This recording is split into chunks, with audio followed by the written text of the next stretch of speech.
الحمد لله نحمده ونستعينه ونستغفره ونؤمن به ونتوكل عليه ونعوذ بالله من شرور أنفسنا ومن سيئات أعمالنا من يهده الله فلا مضل له ومن يضلل فلا هادي له وأشهد أن لا إله إلا الله وحده لا شريك له وأشهد أن محمدا عبده ورسوله أما بعد فإن أحسن الكلام كلام الله وأحسن الهدي هدي محمد صلى الله عليه وسلم وشر الأمور محدثاتها وكل محدثة بدعة وكل بدعة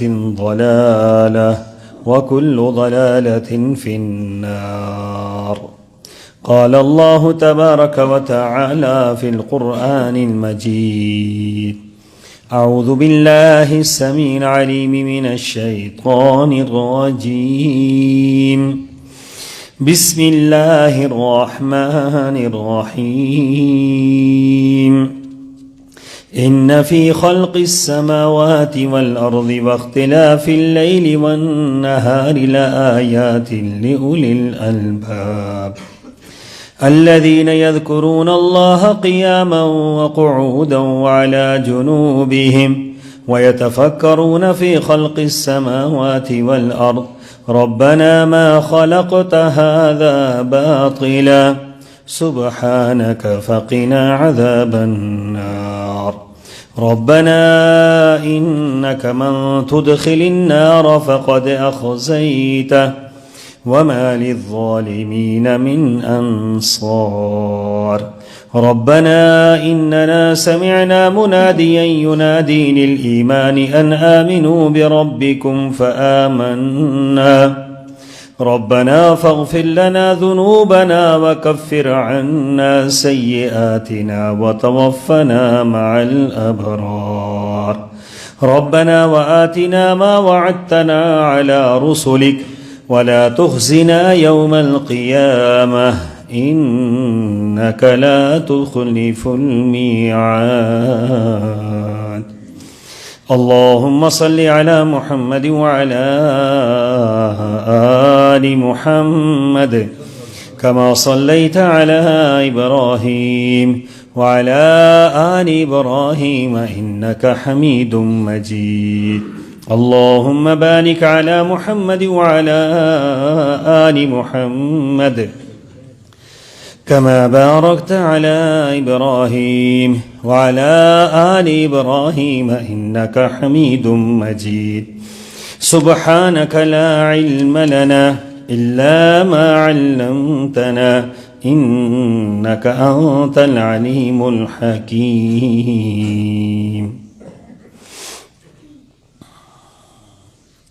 اور بے شک زمین اور آسمان کی پیدائش میں رات و دن کے باری باری آنے جانے میں اہل عقل کے لیے بہت سی نشانیاں ہیں. جو لوگ اٹھتے بیٹھتے لیٹتے ہر حال میں اللہ کو یاد کرتے ہیں اور آسمانوں اور زمین کی پیدائش میں سوچ و بچار کرتے ہیں اور پکار اٹھتے ہیں: اے رب، تو نے یہ سب کچھ بے مقصد پیدا نہیں کیا، تیری ذات اس سے بہت پاک ہے. سے ہمارے رب ہمیں دوزخ کے عذاب سے بچا لے، کیونکہ جسے تو نے دوزخ میں ڈالا تو گویا اسے بڑی رسوائی میں ڈال دیا گیا، اور وہاں ظالموں کا کوئی بھی مددگار نہیں ہوگا. اے ہمارے رب، ہم نے ایک پکارنے والے کی پکار کو سنا جو ایمان کی طرف دعوت دیتا اور کہتا تھا: اپنے رب پر ایمان لاؤ.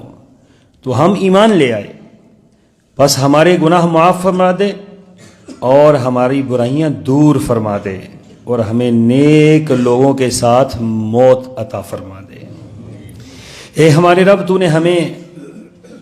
تو نے اپنے رسولوں کی زبان پر ہم سے جو وعدہ کیا وہ پورا فرما، اور قیامت کے دن ہمیں رسوا نہ کرنا بے شک تو اپنے وعدے کی خلاف ورزی نہیں کرتا۔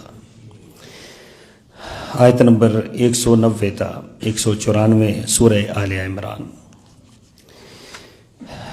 سامعین گرامی، حسن خاتمہ کے متعلق پچھلا خطبہ جمعہ اور اس میں چند معروضات پیش کی تھی۔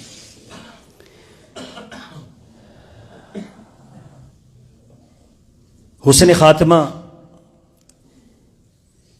یہی انسان کا اختتام ہے کہ انسان دنیا سے جائے، نیکی پر قائم رہے، نیک اعمال کرتا ہوا جائے اور نیکی کی کوشش اور محنت کرتا ہوا جائے۔ جو شخص دنیا سے اس حال میں گیا کہ نیکی پر قائم تھا، نیکی کی محنت کرتا تھا اور نیکی ہی پر وہ رہا اور دنیا سے چلا گیا، یقیناً یہ کامیاب ہو گیا، آنے کا مقصد بھی پورا ہو گیا اور اگلی منزلیں بھی اس کے لیے آسان ہو گئی۔ اور جس نے دنیا میں بغاوت اختیار کی، ہر وقت بغاوت ہی میں لگا رہا اور بغاوت ہی کی طرف اور گناہ ہی کی طرف کوششیں اور محنتیں رہیں اور گناہ ہی میں دنیا سے چلا گیا، یہ شخص ناکام اور نامراد ہو گیا۔ اس لیے ہر وقت نیکی پر قائم رہنا چاہیے اور بالخصوص وہ اعمال کرنے چاہیے کہ جن کی بنا پر حسن خاتمہ یقینی طور پر ہوتا ہے۔ بعض اعمال بتلا دیے گئے کہ جن کی وجہ سے حسن خاتمہ ہوتا ہے، انسان کا اچھا خاتمہ ہوتا ہے اور اللہ تعالیٰ کے ہاں وہ خاتمہ قابل قبول ہوتا ہے۔ ان میں سے چند باتیں میں نے پچھلے جمعے میں عرض کی اور چند باتیں اس جمعے میں گزارش کرتا ہوں۔ پہلی بات یہ یاد رکھیں کہ سب سے بڑا جو حسن خاتمہ کا سب سے بڑا جو عمل ہے اور سب سے بڑی جو چیز ہے وہ ایمان ہے۔ اگر ایمان ہے تو اس کے بعد ہر چیز قابل قبول ہے، اگر ایمان نہیں ہے تو کوئی بھی چیز قابل قبول نہیں ہے۔ ایک شخص ایمان ہی اس کے اندر نہیں ہے، کلمہ توحید ہی اس نے نہیں پڑھا، اسلام ہی اس کے اندر نہیں ہے، تو وہ چاہے جتنی ہی نیکی پر مرے، اس کی نیکی اللہ تعالیٰ کے ہاں قابل قبول نہیں ہے۔ قرآن پاک میں اللہ تعالیٰ نے فرمایا کہ ایسے لوگوں کو ہم نے دنیا ہی میں دے دیا ہے، ان کی نیکیوں کا بدلہ ہم نے انہیں دنیا ہی میں دے دیا، شہرت عطا کر دی، دولت عطا کر دی، سکون دے دیا، کوئی اور ایسی نعمت سے نواز دیا، تو فرمایا وَمَا لَهُ فِي الْآخِرَةِ مِنْ خَلَاقٍ، آخرت میں ان کا کوئی حصہ نہیں ہے، آخرت میں یہ محروم ہے، کیونکہ آخرت کے لیے ایمان شرط ہے، تو ایمان تو ان کے پاس ہے ہی نہیں ہے۔ پہلی بات یہ ہے کہ ایمان یہ بنیادی شرط ہے جنت میں داخلے کے لیے، آخرت کی کامیابی کے لیے۔ دوسری بات، ایمان کے بعد اب جو کچھ حاصل ہوگا یہ اللہ تعالیٰ کی طرف سے اعزازات ہے۔ مثلا ایک شخص ایماندار بھی ہے، مومن بھی ہے، نماز کا بھی پابند ہے، روزے کا پابند ہے، باقی معاملات کا پابند ہے، تو اب اس کو اگر موت جمعرات کو آ جاتی ہے تو یہ اللہ تعالیٰ کی طرف سے نعمت ہے۔ جمعرات کی موت یہ کسی کے بس کی بات نہیں ہے، لیکن یہ جمعرات کو موت آ جانا، رسول اللہ صلی اللہ علیہ وسلم نے فرمایا کہ جس شخص کو جمعرات کو موت آ گئی، کل قیامت کے دن اس کی میں اللہ تعالیٰ کے ہاں شفاعت کروں گا۔ تو جمعرات کو کسی کی موت آ جانا ایمان کی حالت میں، یہ رسول اللہ صلی اللہ علیہ وسلم کی خوشخبری اس کو سنا دیں کہ یہ اللہ تعالیٰ کی طرف سے اس کو ایک اعزاز مل گیا ہے۔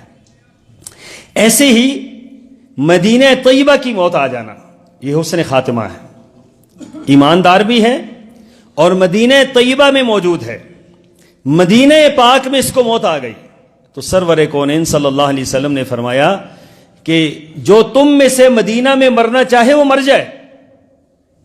کیا مراد ہے اس سے مراد یہ ہے کہ دعا مانگے اللہ سے کہ اے اللہ مدینہ طیبہ کی موت عطا فرما دے، تو یقیناً یہ دعا اللہ تعالیٰ اس کی اگر قبول فرما دیتے ہیں تو سرور کونین صلی اللہ علیہ وسلم نے فرمایا کہ جو مدینہ طیبہ کے اندر فوت ہو جائے گا، کل قیامت کے دن اس کی میں اللہ تعالیٰ سے شفاعت کروں گا۔ مدینہ طیبہ کی موت سرکار دو عالم صلی اللہ علیہ وسلم کی شفاعت کا موجب ہے۔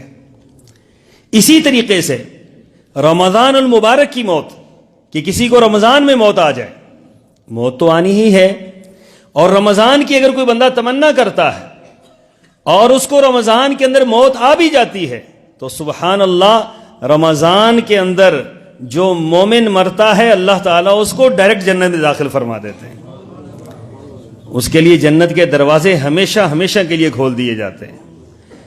پھر فرمایا حالت نماز میں موت، سبحان اللہ، سجدے کی حالت میں موت، یا حالت قیام میں موت، یا حالت رکوع میں موت، نماز کے لیے کھڑا ہے اور نماز کی حالت میں دنیا سے چلا گیا، تو فرمایا کہ یہ جو جس نیکی پر مرے گا کل قیامت کو اسی نیکی پر اٹھایا جائے گا۔ اب یہ کل قیامت کے دن اسی حال میں نماز پڑھتا ہوا اٹھایا جائے گا، اور جو نماز پڑھتا ہوا اٹھایا جائے یقیناً وہ کامیاب ہوگا، اللہ تعالیٰ کے ہاں اس کا یہ عمل قابل قبول ہوگا۔ پھر حالت احرام میں مرنے والا، کتنے حاجی یہاں سے احرام کی حالت میں جاتے ہیں اور واپس وہ نہیں آ پاتے، وہاں ان کی موت واقع ہو جاتی ہے۔ اور حالت احرام میں مرنا، اللہ اکبر، یہ بہت بڑا اعزاز ہے۔ سرور کونین صلی اللہ علیہ وسلم کی مبارک زندگی میں ایک شخص آپ کے ساتھ حج کے سفر میں اونٹ سے گرا اور فوت ہو گیا۔ صحابہ کرام نے اس کا احرام بدلنا چاہا، اس کو خوشبو لگانی چاہی، نیا کفن ان کو دینا چاہا، تو سرور کونین نے منع کر دیا۔ آپ نے فرمایا نہیں، اس کو خوشبو نہیں لگانی، اس کو نیا کفن نہیں پہنانا، اس کو اسی دو چادروں میں، انہی احرام کی دو چادروں میں کفنا کر دفنا دو۔ کیوں؟ فَإِنَّهُ يَأْتِي يَوْمَ الْقِيَامَةِ مُلَبِّيًّا، یہ کل قیامت کے دن تلبیہ پڑھتا ہوا اٹھایا جائے گا، لبیک اللہم لبیک لا شریک لک لبیک ان الحمد والنعمت لک والملک لا شریک لک۔ سبحان اللہ، جو اٹھتے ہوئے احرام کی دو چادروں میں اٹھے اور جو اٹھتے ہوئے زبان پر اس کے تلبیے کے کلمات ہوں جو اللہ کو سب سے زیادہ محبوب ہیں، اس سے بڑھ کر کامیاب اور کون ہو سکتا ہے؟ یقیناً یہ وہ چیزیں ہیں جو اللہ تعالیٰ جس کو چاہے عطا کر دے، یہ کسی انسان کے بس کی بات، لیکن حسن خاتمہ کی تمنائیں اور دعائیں تو کی جا سکتی ہیں کہ اللہ حالت احرام میں موت آ جائے، اے اللہ رمضان المبارک میں موت آ جائے، اے اللہ مدینہ طیبہ میں موت آ جائے، اے اللہ نماز کی حالت میں موت آ جائے، یہ دعائیں تو کی جا سکتی ہیں نا۔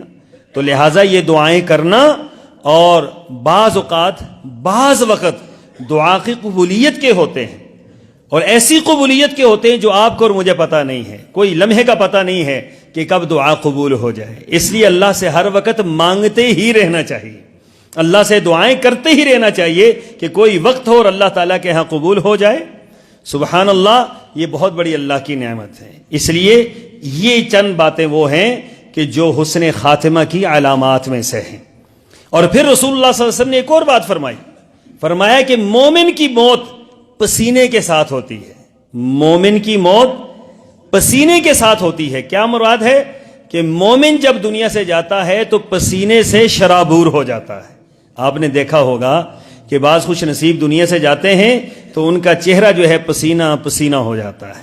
سرور کونین صلی اللہ علیہ وسلم دنیا سے تشریف لے گئے، ام المومنین فرماتی ہیں کہ آپ کا جسم اطہر پسینے سے شرابور تھا، یعنی کہ پسینہ آ جانا موت کے وقت یہ ایمان کی علامات میں سے ہے اور حسن خاتمہ کی علامات میں سے۔ پھر اسی طریقے سے کچھ باتیں ایسی ہیں جن کو اختیار کرنے سے، کچھ امور ایسے ہیں، کچھ اعمال ایسے ہیں جن کو اختیار کرنے سے اللہ تعالیٰ حسن خاتمہ کی طرف لے کر جاتا ہے۔ ان میں سے ایک عمل یہ ہے کہ انسان سنت کا پابند ہو اور بدعت سے نفرت کرتا ہو۔ یاد رکھیے، سنت کا پابند ہونا یہ بہت بڑی اللہ کی نعمت ہے، اور بدعت سے نفرت کرنا یہ بھی بہت بڑی اللہ کی نعمت ہے کہ آپ سنت کے پابند ہیں، آپ رسول اللہ صلی اللہ علیہ وسلم سے محبت کرتے ہیں، آپ کے افعال سے محبت، آپ کے اقوال سے محبت، آپ کے کردار سے محبت، آپ کے ایک ایک عمل سے محبت، یہ حسن خاتمہ کی طرف انسان کو لے کر جاتا ہے۔ اس لیے آپ نے فرمایا کل امتی یدخلون الجنہ، میری ساری امت جنت میں جائے گی، الا من ابا، ہاں وہ نہیں جائے گا جو جنت میں جانے سے خود انکار کر دے۔ قیل لہ من یابا یا رسول اللہ صلی اللہ علیہ وسلم، پوچھا گیا قربان جائیں ہمارے ماں باپ، اے اللہ کے رسول صلی اللہ علیہ وسلم کون بد نصیب ہے جو جنت میں جانے سے انکاری ہوگا؟ آپ نے فرمایا من اطاعنی دخل الجنہ ومن عصانی فقد ابا، فرمایا جس نے میری اطاعت کی، ہر لمحے میری اطاعت، نماز میں میری اطاعت، روزے میں میری اطاعت، زکوٰۃ میں میری اطاعت، حج میں میری اطاعت، کردار میں میری اطاعت، ہر معاملے میں، کاروبار میں میری اطاعت، سیاست میں میری اطاعت، عائلی نظام میں میری اطاعت، ہر معاملے میں میری اطاعت کرتا رہا، تو فرمایا کہ گویا اس نے جنت کو حاصل کر لیا، وہ جنت میں داخل ہو گیا۔ من اطاعنی دخل الجنہ، جو میری اطاعت کرے گا وہ جنت میں جائے گا۔ ومن عصانی، جس نے مجھے چھوڑ کر کسی اور کی راہ اختیار کر لی، جس نے میرے کردار کو چھوڑ کر کسی اور کے کردار کو اپنایا، جس نے میرے معاملات کو چھوڑ کر کسی اور کے معاملات کو اپنایا، گویا اس نے جنت میں جانے سے خود انکار کر دیا۔ تو جو جنت میں جانے سے خود انکاری ہو وہ کیسے کامیاب ہو سکتا ہے؟ اس کا خاتمہ بالخیر کیسے ہو سکتا ہے؟ اللہ تعالیٰ کے ہاں اس کے اعمال قبول کیسے ہو سکتے ہیں؟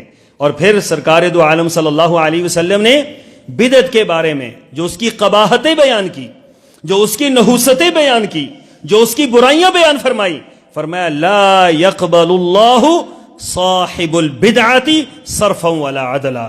دنیا والوں سن لو کہ جو شخص بدعتی ہے یا بدعت کو اختیار کرتا ہے، جان بوجھ کر اس کو اختیار کرتا ہے، اللہ تعالیٰ اس کی نہ تو فرائض کو قبول کرتا ہے نہ نوافل کو قبول کرتا ہے۔ جتنے مرضی ہے سجدے کرتا رہے، جتنے مرضی ہے روزے رکھتا رہے، جتنے مرضی ہے صدقہ خیرات کرتا رہے، بدعت وہ نحوست ہے، بدعت وہ خطرناک عمل ہے جس کی وجہ سے اللہ تعالیٰ کے ہاں عمل قابل قبول نہیں ہوتا۔ اس لیے فرمایا کہ وہ شر الامور محدثاتها، اور کوئی ہم جمعے کے دن بات کریں نہ کریں، خطبے کے اندر آپ یہ بات ہمیشہ سنتے ہیں اور ہر خطبے کے اندر سنتے ہیں، ہر خطیب سے سنتے ہیں، اس لیے کہ معاملہ بڑا اہم ہے، بات بڑی سنگین ہے، معاملہ بہت خطرناک ہے۔ فرمایا شر الامور محدثاتها، کاموں میں بدترین کام وہ ہے جو نیا ایجاد کیا جائے اور سرور کونین کی اس پر مہر نہ ہو، اور دین کے معاملے میں ایجاد کیا جائے۔ وَكُلُّ مُحْدَثَةٍ بِدْعَةٍ وَكُلُّ بِدْعَةٍ ضَلَالَةٍ وَكُلُّ ضَلَالَةٍ فِي النَّارِ، فرمایا کہ ہر نیا کام گمراہی کی طرف لے کر جاتا ہے اور ہر گمراہی جہنم کا ایندھن بناتی ہے۔ تو لہٰذا ہر حال میں بدعت سے دور رہنا ہے اور سنت سے چمٹے رہنا ہے، سنت کا پابند رہنا ہے۔ سنت کی پابندی کرنے والا حسن خاتمہ کی طرف جاتا ہے، خیر کی طرف جاتا ہے۔ جو زندگی بھر سنت کا پابند رہتا ہے، اللہ مرتے ہوئے اس کو کبھی بھی محروم نہیں کرتے، مرتے ہوئے بھی اللہ تعالیٰ اس پر سنت کی پابندی لاگو فرما دیتے ہیں۔ تو ایسا شخص جو سرور کونین صلی اللہ علیہ وسلم کی سنتوں کا پابند ہو، فرمایا کہ یہ کیا ہے؟ حسن خاتمہ کی علامات میں سے ہے۔ پھر ایک اور بات فرمائی، فرمایا حضرت عائشہ صدیقہ رضی اللہ تعالی عنہ بیان فرماتی ہیں ام المؤمنین، فرمایا آدم علیہ السلام کی اولاد کی تخلیق 360 جوڑوں پر ہوئی ہے۔ ہمارے 360 جوڑ ہیں جسم کے، اب 360 جوڑوں کا سرور کونین فرماتے ہیں روزانہ صدقہ دیا کرو۔ 360 جوڑوں کا روزانہ کیا دیا کرو؟ صدقہ دیا کرو۔ بھائی کوئی 360 جوڑوں کا صدقہ دے سکتا ہے؟ کسی کے بس کی بات ہے کہ ان کی قیمت ادا کرے؟ آنکھ کی قیمت ادا ہو سکتی ہے؟ یہ بھی تو ایک جوڑ میں لگی ہوئی ہے نا۔ آپ کے دل کی قیمت ادا ہو سکتی ہے، دل کے والوں کی قیمت ادا نہیں ہوتی، دل کی کہاں سے ہوگی؟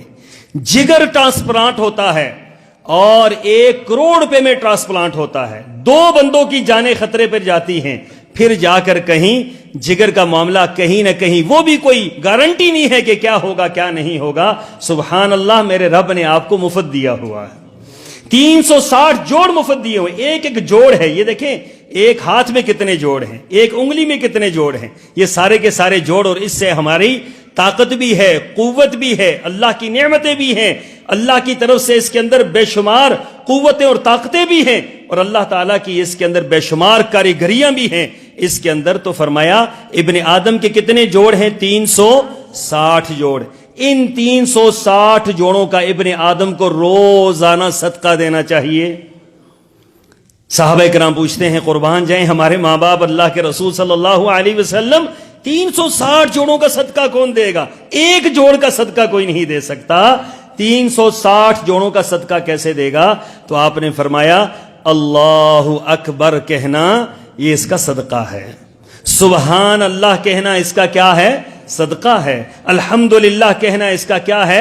صدقہ ہے، لا الہ الا اللہ کہنا اس کا کیا ہے؟ صدقہ ہے، سبحان اللہ بحمدہ سبحان اللہ العظیم کہنا کیا ہے؟ صدقہ ہے، نماز پڑھنا کیا ہے؟ صدقہ ہے۔ فرمایا اور تم سے کچھ نہیں ہوتا تو چاشت کی 2 رکعت نماز پڑھ لو، 360 جوڑوں کا صدقہ ہے۔ 2 رکعت نماز، صرف 2 رکعت نماز چاشت کی 360 جوڑوں کا صدقہ ہے۔ فرمایا کہ جو شخص دن میں ان 360 جوڑوں کا صدقہ روزانہ دیتا ہے، اللہ تعالیٰ کا وعدہ ہے کہ اللہ اس کو جنت میں داخل فرمائیں گے۔ سبحان اللہ، روزانہ دیکھ لیں، کم از کم اتنے اعمال تو ہونے چاہیے کہ 360 جوڑوں کا روزانہ صدقہ دے دیا جائے۔ روزانہ اتنے تو سبحان اللہ پڑھ لیں، اتنا تو الحمدللہ پڑھ لیں، اتنا لا الہ الا اللہ پڑھ لیں، گن گن کر پڑھ لیں تاکہ 360 سے اوپر ہی بات جائے، اس سے نیچے نہ جانے پائے۔ اس لیے کہ جو 360 جوڑوں کا روزانہ دے گا یقیناً یہ حسن خاتمہ ہے، یہ اللہ تعالیٰ کی طرف سے گارنٹی ہے۔ پھر رسول اللہ صلی اللہ علیہ وسلم نے ایک اور عمل بتلایا۔ حضرت عبادہ بن صامت رضی اللہ تعالیٰ عنہ کی روایت ہے، یہ فرماتے ہیں کہ رسول اللہ صلی اللہ علیہ وسلم نے فرمایا 5 صلوات فرضہن اللہ تعالی، فرمایا اللہ تعالیٰ نے 5 نمازوں کو کیا کیا ہے؟ فرض کیا ہے۔ کتنی نمازیں فرض ہیں بھائی؟ 5 فرض ہیں۔ 1 نماز فرض، 2 فرض، 3 فرض، فجر ظہر عصر مغرب عشاء، یہ ساری نمازیں کیا ہیں؟ فرض ہیں۔ ان میں کوئی نماز ایسی نہیں ہے کہ جن کو آپ اوپر نیچے کر لیں کہ یہ میں پڑھوں گا یہ نہیں پڑھوں گا۔ جس اللہ نے جمعے کی نماز فرض کی، اسی اللہ نے اسی طریقے سے فجر کی نماز بھی کیا کی ہے؟ فرض کی ہے، اور اسی اللہ نے عشاء کی نماز بھی اسی طریقے سے فرض کی ہے۔ اس کے اندر آپ تفریق نہیں کر سکتے کہ بھئی جمعے کی نماز تو میں پڑھ لیتا ہوں تو باقی اللہ کے حوالے۔ تو آپ جمعے کا کیوں احسان کر رہے ہیں جمعے کی نماز پڑھ کے، جبکہ پورے ہفتے میں دن میں 5 مرتبہ آپ اللہ کی بات کا انکار کرتے ہیں، اور اس کے بعد سینکڑوں مرتبہ ہفتے میں آپ اللہ کی بات کا انکار کرتے ہیں، اور ایک جمعے میں آ کر آپ اللہ سے مذاق کرتے ہیں کہ یہ جمعے کی بات تو یہ بڑی عجیب سی ہے، جمعہ اتنا اہم نہیں ہے۔ یاد رکھیں جتنا جمعہ اتنا اہم نہیں ہے، ہر نماز اہم ہے، ہر نماز اہم ہے۔ اگر آپ نے باقی کوئی نماز چھوڑ دی ہے، صرف جمعہ آپ نے پڑھا ہے، تو اس جمعے کا کوئی فائدہ نہیں ہے پڑھنے کا۔ تو اس لیے فرمایا کہ اللہ تعالیٰ نے 5 نمازیں فرض کی ہیں۔ من احسن وضوءہن، فرمایا کہ جو احسن طریقے سے وضو کرے گا، 5 نمازوں کے لیے کیا کرے گا؟ وضو کرے گا۔ احسن وضو یہ ہوتا ہے سنت کے مطابق وضو، بسم اللہ سے شروع کر کے وضو کرنا، اور آخر میں اشہد ان لا الہ الا اللہ واشہد ان محمد عبدہ ورسولہ پڑھنا، پھر سبحانک اللہم بحمدک یہ پڑھنا، یہ دعا پڑھنا، یہ احسن وضو ہے۔ پانی کم گرانا، پانی کم استعمال کرنا، گفتگو وضو کے دوران نہ کرنا، اور ایک ایک عضو کو دیکھ بھال کر دھونا، یہ احسن وضو ہوتا ہے۔ فرمایا کہ جو احسن وضو کرے فصلاہن لوقتہن، اور تیسری بات فرمائی کہ وقت پر نمازیں ادا کرے، وقت کو گرا کر نمازیں نہ پڑھے۔ ظہر کی نماز وہ 2:30 بجے جا کے ہو رہی ہے، عصر کی نماز 5:30 بجے اور 6 بجے کے قریب ہو رہی ہے، اور مغرب کی نماز وہ بھی اس کا بھی کوئی وقت نہیں ہے، عشاء وہ تو پتہ نہیں کہاں جا کر پڑھنی ہے، فجر وہ طلوع آفتاب کے ساتھ ساتھ فجر ہو رہی ہے۔ بھائیو یہ نماز کا وقت نہیں ہے۔ نماز کا وقت بھی میرے آقا نے بتلایا، اور نماز پڑھ کر بتلائی کہ اول وقت میں نماز پڑھنی ہے، افضل الصلاۃ فی اول وقتہا، فرمایا نماز کا افضل ترین وقت کون سا ہے؟ اس کا پہلا وقت ہے۔ ادھر سے ٹائم داخل ہوا، ادھر سے آپ اللہ کے سامنے کھڑے ہو گئے، یہ تو افضل ہے۔ اپنے کام کاج سے فارغ ہو کر، اپنے معمولات سے فارغ ہو کر، اور ساری دنیا کو سارے آگے پیچھے کر کے، پھر اس کے بعد اب نماز کا وقت آیا ہے اور اب نماز پڑھنی ہے۔ یہ نماز وقت کی نماز نہیں ہے، یہ نماز وقت کی نماز نہیں ہے۔ سرکار دو عالم صلی اللہ علیہ وسلم نے فرمایا فَصَلَّاهُنَّ لِوَقْتِهِنَّ، وقت پر نماز ادا کرنا، وقت پر۔ ابو داؤد کی روایت میں ہے، فرمایا کہ اس وقت تمہارا کیا حال ہوگا جب تمہارے ائمہ، تمہارے امراء، تمہارے علماء، تمہارے خطیب جان بوجھ کر تمہاری نمازیں لیٹ کریں گے، یہاں تک کہ وقت فوت ہو جائے گا نماز کا، جان بوجھ کر لیٹ کریں گے، کوئی شرعی مسئلہ نہیں ہوگا، جان بوجھ کر تاخیر کریں گے۔ تو پوچھا صحابی نے، اے اللہ کے رسول صلی اللہ علیہ وسلم، ہم اس وقت کیا کریں؟ فرمایا کہ اپنی نماز اول وقت میں ادا کر لو۔ جماعت چھوڑنے کا حکم ہے، اول وقت کو چھوڑنے کا حکم نہیں۔ جماعت چھوڑنے کا حکم ہے، اول وقت کو چھوڑنے کا حکم نہیں ہے۔ اگر کوئی روزانہ آخری وقت میں نماز پڑھاتا ہے تو جماعت چھوڑ دینی چاہیے، اول وقت میں نماز ادا کرنی چاہیے۔ یہ رسول اللہ صلی اللہ علیہ وسلم کا فتویٰ ہے، میری اور آپ کی بات نہیں ہے۔ تو فرمایا کہ نمازوں کو ان کے اوقات میں پڑھنا، وَأَتَمَّ رُكُوعَهُنَّ وَخُشُوعَهُنَّ، اور فرمایا کہ رکوع اور سجدہ صحیح طریقے سے ادا کرنے والا ہو، رکوع اور سجدہ صحیح طریقے سے ادا کرنے والا ہو۔ ایسا نہ ہو کہ رکوع بھی ٹھیک نہیں ہے، سجدہ بھی ٹھیک نہیں ہے، رکوع کے درمیان اس جلسہ استراحت بھی نہیں ہے، دو سجدوں کے درمیان بیٹھنا بھی نہیں ہے، بس اوپر جا رہا ہے اور نیچے جا رہا ہے، سجدے کج دل پریشان سجدے بے ذوق، تو باقی ہے جذب اندروں باقی نہیں۔ ایسے سجدے اللہ کو قبول نہیں ہوتے، ایسے سجدے کہ جن سجدوں کے اوپر ماتھا ٹکے ہی نہ، جن سجدوں کا جو ہے وہ زمین پر ماتھا گرے ہی نہ، جو اللہ کے سامنے سبحانک اللہم بحمدک اشہد ان لا الہ الا انت استغفرک واتوب الیک پڑھے ہی نہ، سبحان ربی الاعلی سبحان ربی العظیم پڑھے ہی نہ، اور اللہ سے دعائیں مانگے ہی نہ، ایسے سجدے کہاں قبول ہوتے ہیں؟ گنتی پوری نہیں کرنی، اللہ تعالیٰ کی عبادت کا حق ادا کرنا ہے۔ گنتی پوری نہیں کرنی کہ میں نے اتنے سجدے کر لیے۔ اللہ تعالیٰ نے کل قیامت کے دن گننے نہیں ہے اعمال، بلکہ اعمال کو کیا کرنا ہے؟ تولنا ہے، اور تول میں وہی وزن ہوتا ہے کہ جو ٹھوس ہو، جو ٹھوس ہو اس کے اندر وزن ہوتا ہے۔ اللہ تعالیٰ کے ہاں تولے جائیں گے، گنے نہیں جائیں گے، اس لیے اس کو ٹھوس بنائیں۔ اور ٹھوس کیسے ہوگا؟ ان اعمال کے ذریعے ہوگا۔ فرمایا کہ رکوع اور سجدہ اور خشوع اور خضوع بہترین طریقے سے کرے۔ اب انعام کیا ہے؟ انعام سنیے گا۔ سبحان اللہ، اللہ آپ کو اور مجھے ایسا ہی بنا دے۔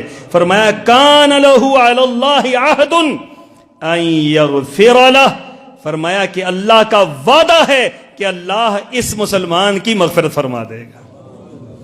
جو یہ اعمال کرے گا، نماز اس نے 5 وقت کی پڑھنی ہے، اچھے طریقے سے وضو کرنا ہے، اول وقت میں پڑھنی ہے، اور رکوع اور سجدے اچھے طریقے سے کرنے ہیں، نماز کے اندر خشوع اور خضوع قائم رکھنا ہے۔ یہ اعمال کر لیں، اللہ تعالیٰ نے وعدہ کر لیا ہے کہ اس شخص کو کیا کر دے گا؟ اس کو بخش دے گا۔ یہ حسن خاتمہ کی علامت ہے، یہ حسن خاتمہ کی علامت ہے۔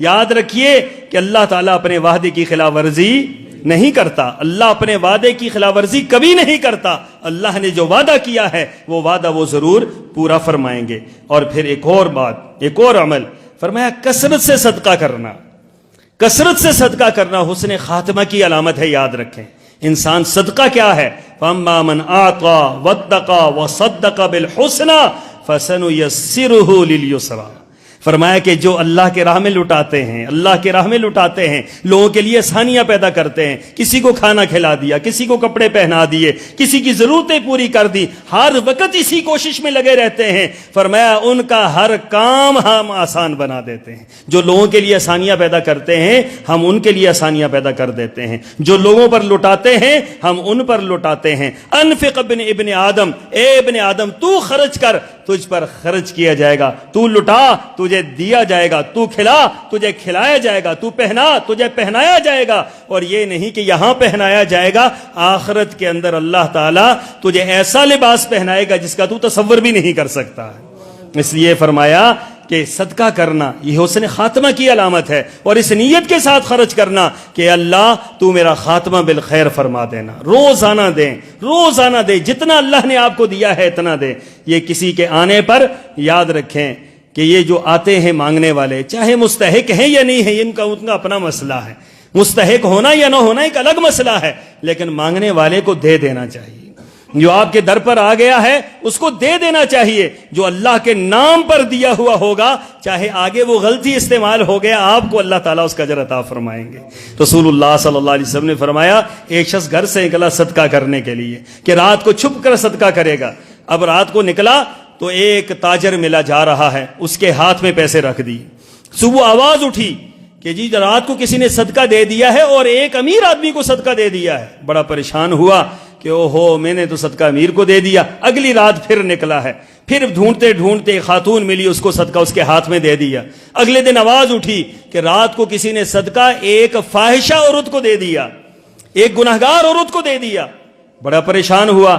اگلے دن پھر نکلا اسی طریقے سے صدقہ کرنے کے لیے, پھر ایک بندہ جا رہا ہے, اس کو صدقہ پکڑا دیا. اگلے دن پھر آواز اٹھی کہ کوئی چور کو صدقہ دے گیا ہے, ڈاکو کو صدقہ دے گیا ہے. بڑا پریشان ہوا کہ یہ کیا ماجرا ہے.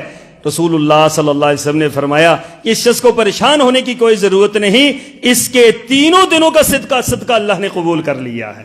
وجہ کیا ہے کہ اس کی نیت تو درست تھی نا, اس کی نیت تو درست تھی. آگے کوئی لے گیا. اس کی نیت, خرچ کرنے والے کی نیت کو دیکھا جاتا ہے, جس پر خرچ کیا جائے اس کی نیت کو نہیں دیکھا جاتا ہے. آپ کی نیت کو دیکھا جاتا ہے کہ آپ کی نیت کیا ہے, آپ کا ارادہ کیا ہے. آپ کا ارادہ اللہ کو راضی کرنے کا ہے, آپ سے اللہ راضی ہو گیا. اگلا کھا گیا, اگلا اڑا گیا, اگلا لے گیا, ناجائز خرچ کر دیا, اس کا آپ کے ساتھ کوئی تعلق نہیں ہے. آپ کو آپ کی نیت کا بدلہ ملنا ہے. تو رسول اللہ صلی اللہ علیہ وسلم نے فرمایا کہ کثرت کے ساتھ صدقہ کرنا یہ انسان کو حسن خاتمہ کی طرف لے کر جاتا ہے. اور پھر ایک اور بات فرمایا, ہر نماز کے بعد آیت الکرسی پڑھنا حسن خاتمہ کی طرف لے کر جاتا ہے. ہر فرض نماز کے بعد جو شخص آیت الکرسی پڑھتا ہے, سرور کونین نے فرمایا کہ اس کے اور جنت کے داخل ہونے میں کوئی چیز آڑے نہیں آئے گی, ماسوائے اس کے کہ اس کو موت آئے اور یہ جنت میں چلا جائے. بس یہ آیت الکرسی پڑھنے والا کتنا فائدے میں رہے گا. ہر فرض نماز کے بعد آیت الکرسی کو اپنا معمول بنائیں. اور ایک اور بات, اور آخری بات فرمایا, رات کو سوتے وقت سورہ ملک پڑھنا.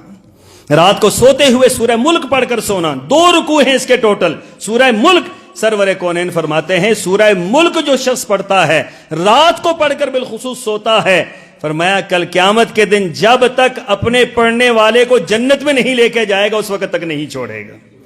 یہ صورت مجسم ہو جائے گی اور اس اپنے پڑھنے والے کو پکڑ لے گی اور اس کی شفاعت کرے گی کہ اللہ یہ رات کو سونے سے قبل یہ مجھے یاد کرتا تھا, اللہ اب اس کو جہنم میں نہ ڈال اور اس کو جنت میں ساتھ لے کر جاؤں گی. تو سبحان اللہ, یہ وہ اعمال ہیں جو حسن خاتمہ کی طرف لے کر جاتے ہیں. دعا ہے اللہ تعالیٰ سے کہ اللہ ہمیں یہ اعمال کرنے کی توفیق عطا فرمائے, اللہ ہمارا خاتمہ بالخیر فرما دے, اللہ حسن خاتمے پر ہمیں رکھے, اور اللہ تعالیٰ مرتے ہوئے کلمہ شہادت نصیب فرما دے. جب تک زندہ رہیں اسلام پر زندہ رہیں, جب موت آئے تو ایمان پر موت نصیب فرما دے. وآخر دعوانا